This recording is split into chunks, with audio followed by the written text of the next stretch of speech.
Kembali di Apa Kabar Indonesia Malam, tadi sudah 2 visi dan misi Capres-Cawapres untuk pemberantasan kasus korupsi. Sekarang kita lihat untuk Ganjar Mahfud seperti apa, karena nanti akan dijawab oleh Mas Tama, ini dia pemirsa.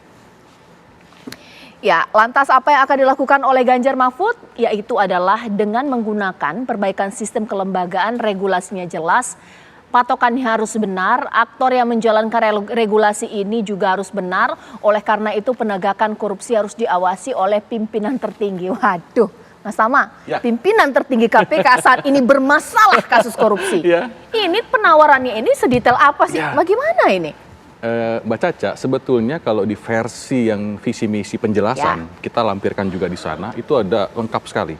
Jadi kalau bicara pemberantasan korupsi, yang paling pertama itu adalah kita meletakkan pemberantasan korupsi sebagai fondasi untuk visi misi yang lainnya. Jadi pelipat gandaan anggaran, pemberantasan korupsi, termasuk soal digitalisasi birokrasi. Jadi kemudian kalau dia bersih, kemudian dia anti korupsi, maka semua visi misi yang kita tawarkan itu bisa dijalankan. Itu dulu yang pertama. Nah yang kedua adalah soal bagaimana kemudian regulasi-regulasi di kita yang belum lengkap itu kita revisi. Misalnya, ada undang-undang tindak pidana korupsi dari tahun 2001 belum direvisi. Bayangkan, udah berapa tahun? Di dalam review UNCIC atau Konvensi PBB melawan korupsi itu disebutkan bahwa Indonesia itu belum punya ya aturan soal trading and influence, perdagangan pengaruh, illicit enrichment, dan lain-lain. Masih banyak yang masih kosong. Ini kita revisi, sudah pasti. Kemudian yang lain adalah revisi juga regulasi-regulasi lain. Kita akan lihat misalnya apakah undang-undang KPK ini kemudian masih relevan atau enggak.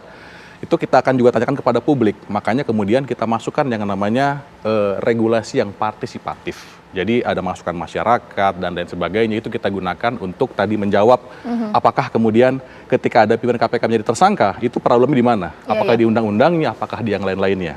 Nah kemudian selain soal revisi undang-undang tindak pidana korupsi, tentu ada undang-undang perampasan aset yang sampai sekarang tak kunjung jadi.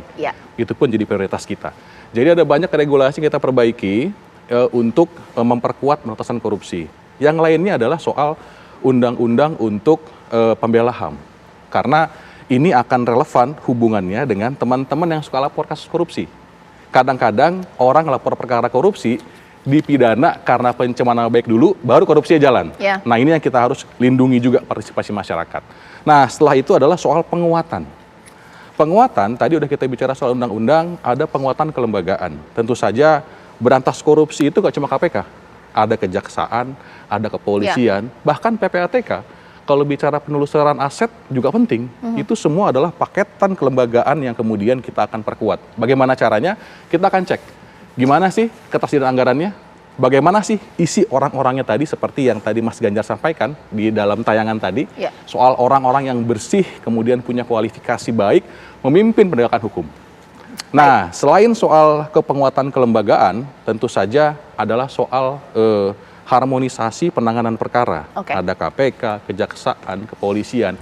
Ini yang menurut saya kurang. Contoh misalnya dalam perkara Basarnas terakhir, ada miskomunikasi antara KPK dengan TNI misalnya. Nah ini menurut saya menjadi hal-hal yang ke depan kita akan perbaiki. Tujuannya apa?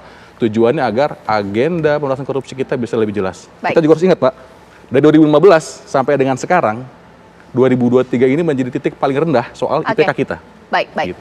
Mas Nyarwi, kira-kira jualan dari Capres-Cawapres ini dimakan oleh masyarakat? Atau jangan-jangan udah skeptis nih masyarakat, kasus korupsi ini sudah ibarat cancer ya, menggerogoti semua lini? Kalau di beberapa data survei, korupsi itu termasuk salah satu pertimbangan, tapi angkanya masih rendah ya, artinya untuk perhatian masyarakat ya.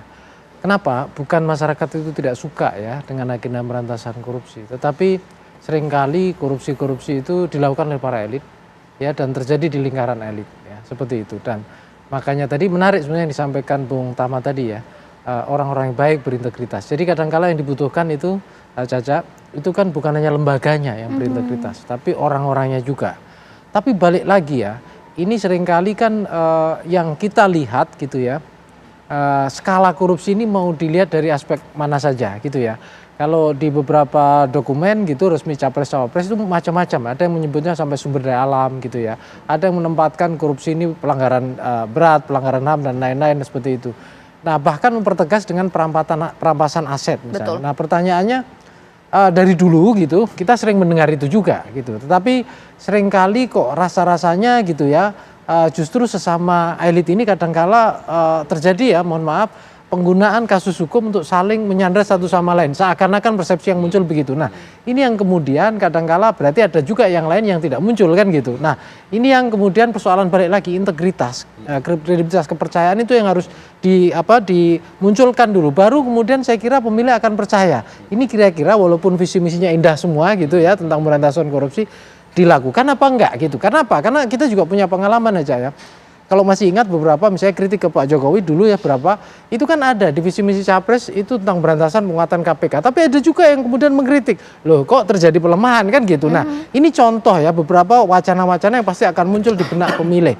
Nah karena itu soal kredibilitas, integritas, konsistensi gitu, komitmen, saya kira itu jauh lebih penting ya bagi pemilih dibandingkan sekedar visi misi yang indah seperti puisi itu di dokumen resmi itu. Kira-kira itu, Cah. Atau mungkin saya perdalam lagi ya, Mas Nyarwi, untuk kasus korupsi bisa tidak bahwa apa yang ditawarkan oleh masing-masing capres-cawapres meskipun mereka tidak kurang ahli pemberantasan korupsi, sebut saja Mas Tama di sini, Pak Saud di lembaga di Amin, ini angin surga, memang susah masalah korupsi di Indonesia.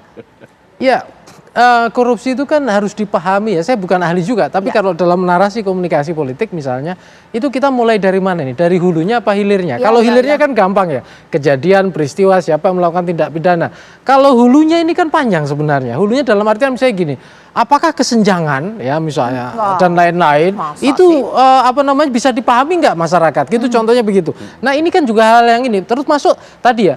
Penggunaan teknologi ya untuk misalnya apalagi ya supaya sistem administrasi lebih baik, tidak ada korupsi gitu. Nah ini bagaimana bisa dipahami publik kan gitu di sana. Saya kira itu. Iya, kalau tadi sempat berbincang Mas Tama bahkan juga di sini hukum seberat-beratnya. Ada yang mengatakan bahwa korupsi di Indonesia itu terjadi karena memang hukum kita tidak serius membuat para koruptor ini jera. Nanti kita akan beranjak bagaimana mereka nanti akan berupaya memiskinkan koruptor, sehingga pertanyaannya memiskinkan koruptor dari kategori siapa? Siapa yang bisa menghitung berapa besar kerugian perekonomian negara yang disebabkan oleh perilaku korupsinya, pemirsa? Karena ini ada aspek kelemahan hukum juga di sana. Sesaat lagi.